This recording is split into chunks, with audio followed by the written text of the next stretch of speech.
Hey, what's going on, guys? It's Adrian Cuellar here from the Elite Wellness Podcast. With me today, I have a very special guest. I have a good friend as well as a former running teammate, Mohamed Saleh. How's it going, bro?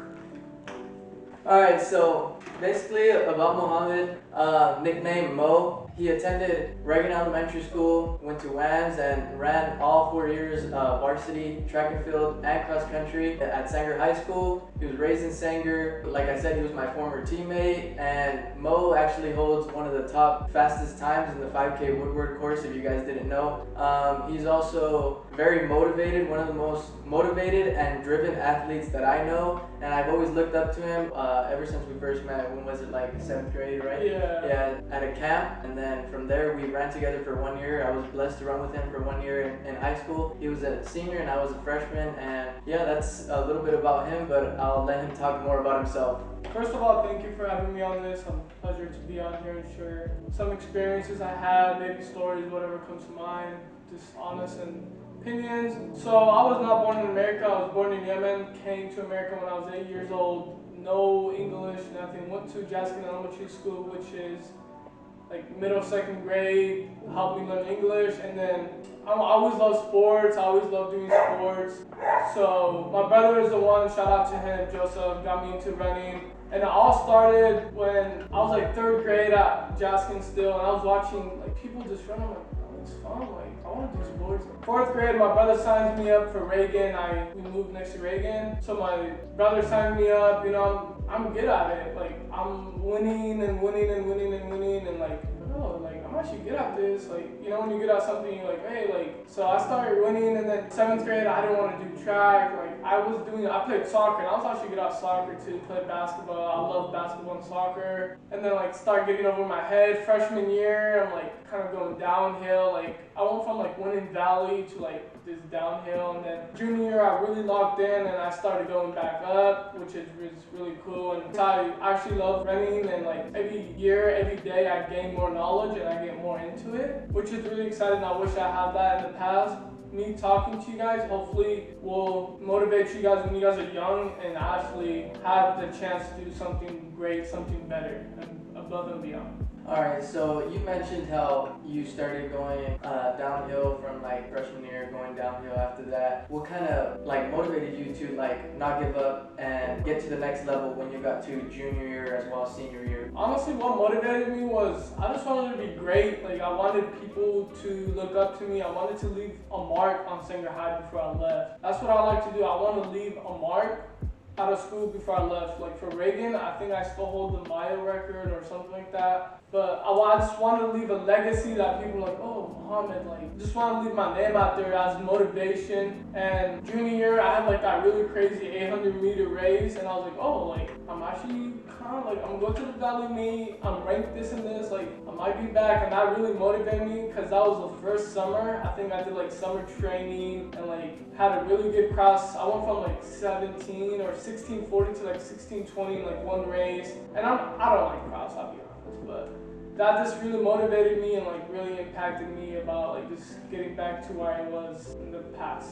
Okay, yeah, that's really good, you know. I mean, obviously it was hard. It's hard for everyone, but, you know, it's to those that stay focused up here, you know, because not many people can do that. But you're one of those people that did do that because you don't want to give up on your dream, because you want to, like you said, set a legacy for yourself here in Sanger. You know, you want people to remember your name. So yeah, going into, you know, currently you attend Fresno State. Did your mindset change from high school going into a college where you're competing against adults? Oh yeah, I would say 1,000%, man. High school is not the same as college. It is a lot faster. I was supposed to be at FPU, but some things happened, so I ended up, it was like last minute, I had to go to community college. That was fine, I really enjoyed it, had amazing coaches, still ran great. But my mindset really started changing was last year, man. I'm like motivated, I'm way more motivated, I'm way more hungry, and like just fully like locked in, especially with this season. I didn't race, I was a redshirt. I had like a hamstring injury until literally like the last month, and I was like, you know what, like I kind of wasn't really locked in. I was like, I don't know why I'm doing this, but I was like, you know what? So I I ran unattached, still ran a good time with like 3 weeks of training, ran like 153. That really made me hungry and locked in for next season. Like I have some big goals that I want to get in running, and I want to be like top 5 on the records of Fresno State. That's to me is like leaving a legacy, like just being on the record books, and like because Fresno State really has some great runners, so just being on that is like makes me happy because with a lot of great runners. Yeah, so you mentioned that you had a hamstring injury and you had to redshirt this year. Did that change your mind in any way on what you want to achieve? Honestly, yeah, because last year's goal was like, this year's goal, I just want to break like 150, run like 350. But now the goals have shifted. I have to like work harder and be a lot smarter not to get injured, because every year I notice I have gotten injured, and every year I'm like, I kind of want to quit, like I don't know why I'm doing this. But next year there's going to be a lot of things change. Me and the coach already talked about it, and I'm just way more hungry, way more locked in next year.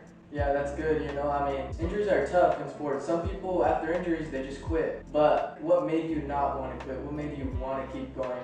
What made me want to keep going, if I'm being honest, is my teammates, man. I see them PR, succeed, smile when they PR, like finishing through the line, and like, cause I was hopping out the meets and stuff, and like they smile when they PR'd. I'm like, that really motivated me, cause I'm like, I should be enjoying my moment with them. So that really motivates me, and I just want to get on the record books, because it's some great guys like 146, like some amazing guys, and I'm just want to leave a legacy and just want to be known in the Fresno area and just make my teammates and family, and especially most importantly, make you happy. I want to be happy when I leave, when I graduate. No, that's definitely, that's a good thing. You want to leave a legacy, not only in Sanford, but like you said, in the Fresno area. And in order to do that, you got to push past those limits. And that's exactly what you have demonstrated, because like I said, you could have easily just said, you know what, like I'm done, because I'm getting injured too much. Especially, for me, I kind of faced that back in high school. I always got injured, and it was tough. But you got to know that your life is not over after high school. A lot of people, especially athletes, they think, oh, they have this pressure, oh, I got to become the best high schooler that has ever lived. But no, like it doesn't matter, because you have a full life ahead of you after that. In order to succeed, in order to meet those goals, those dreams that you have of you, that you have. So, it's not over. Your career, your legacy is not over after high school. And a lot of people, a lot of athletes, like I said, they have that mindset, that pressure, like, oh, I gotta become this. If not, I'm nothing after high school. But that's something that you kept improving throughout high school and going into college, which is always what you want to see. You want to see improvements, and then once you see results, that makes you want to push past your limits even more.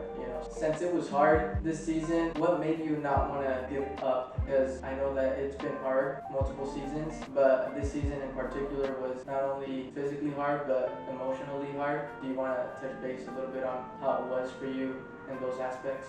It was really tough. Even like last year, man, I had like the bottom of my foot, so I couldn't really get on my tippy toes. I'm an 8'15" guy. Sometimes I did a 4x4, and that really like just hurts you, because you can be good, but something's like holding you back, like a rope or something holding you back, and you just can't. Like last year was last year, but this year it's the same thing. Like hamstring, you don't play with hamstring. I think I might have tweaked it back in like December, but I ran through it, and like it got to the point where like my coach was like, hey, like you're not doing workouts. I was like, honestly, like my hamstring, and it's just like I try to do workouts, I try to like play it off, and I'll try, and it feels like I was about to snap it. So it just got to the point where like it was holding me back from doing the workouts, from getting better, from earning that respect, and like all that like achievement goals I had, just holding me back. And it was like really tough, because like something is holding you back, and you can't move on to the next step. And that to me was really hard, because I stopped going to practice just to relax and have it heal. I did treatment for like a month, and it was just getting frustrated and annoyed because it wasn't getting better. And the other one would start hurting, so I was like, you know what, like let me just take some time off. And I was going home, and it was like kind of like sad. I wanted to be like, all right, let me just stop running, but like no, I can't, because like I said, I have goals, and I know friends would not want me to do that, so that's what keeps me going. And just being overall, just want to be better, motivates me really. Yeah, so that's very big. You would say that the concept of not giving up has made you a better athlete. So how has the concept of not giving up made you a better person? It made me a better person, because I do things now and I know I could do them better. Even though if I fail, I know I want to be better. For example, like I've been kind of playing basketball lately just to get my mind off things and with a couple friends, and I should be pretty good at basketball, but I want to be better. I've been like going like an hour earlier just for fun, just throwing up shots and stuff like that. And even with school, I'm usually a typical guy like B's, C, like maybe a C, but now like I pass all my classes, but I should like 3.5, and that really motivated me and not didn't want to give up on getting bad grades because I was okay with it. But I'm trying to be a better person and not giving up overall, like in school and a lot of different things I do throughout my life. You know, that's good that you use the concept of not giving up to help you as an athlete, and that kind of shifted over to, okay, I'm becoming a better person, a better student, which is always good. And before we wrap it up, the last question that I have for you is, what advice would you give to those out there that feel that they're at their lowest moment, that feel like they're giving up? What advice would you give to them? Advice I would strongly give is just push through it. There's light at the end of the tunnel, like everyone says. You got it. You will always have it. You will always do it. Just push through it. Throughout my whole life, I had people, close people to me that didn't want me running no more. No matter what, if I got first, no matter what, if I got last. There's so many times where I'll come home with like 3 medals. They're like, why do you even run? Like, or stuff like that. Or like, you should quit running, focus on school. But push through that. There's light at the end of the day. And trust me, I promise you, it's gonna get better. And just smile. Just smile. When you run, when you do anything hard, anything, just smile through it. Shout out to CJ. He's the one that kind of put that in my head when I ran for them at Clovis Community. He said, just smile, and I would smile through the pain, and my friend's like, why are you smiling? I'm like, because there's light at the end of the tunnel. There's light at the end of practice. There's things I'm gonna do out there in practice that's gonna make me happy. So just never give up, smile, and just be yourself and be amazing. That's some really great advice right there, you know, like you mentioned, some people, they see you winning, right? They're like, why do you even do this? You already have so much accomplishment in this, focus on something else. But the main thing is that, like you said, if you have those goals, if you have those passions, you continue to chase after them. You don't just stop just because someone's telling you to do it, because the only person that could determine whether you're successful or not is yourself. Don't let anyone determine your success for you. That's a big problem that many people have. They're like, oh no, I can't do it because my dad says I can't do it, my mom. You gotta continue to push. If you have those goals, continue to push, because every goal is possible. No goal is too big. So you just gotta keep dreaming, keep believing, and keep achieving. So yeah guys, that is it for today. Thank you so much to those of you who tuned in today. If you guys enjoyed the video today, make sure to smash that like button, subscribe, and turn on those post notifications so you don't miss any more of this amazing content. Mo, do you have anything else left to say? I just want to say, like, keep touch base, keep pushing. Just, you got it. There's light. Just smile. Just smile. Just smile, have fun. Whatever you do, school, running, don't have fun. Don't stress yourself out. Your results will come once you put in the work. Don't expect results to come when you don't do nothing. Just smile, and also thank you for having me on here. Alright guys, that was it for today. It's Adrian Cuellar here, Mohammed Saleh, from the Elite Wellness Podcast, and we'll catch you guys in the next one. See ya.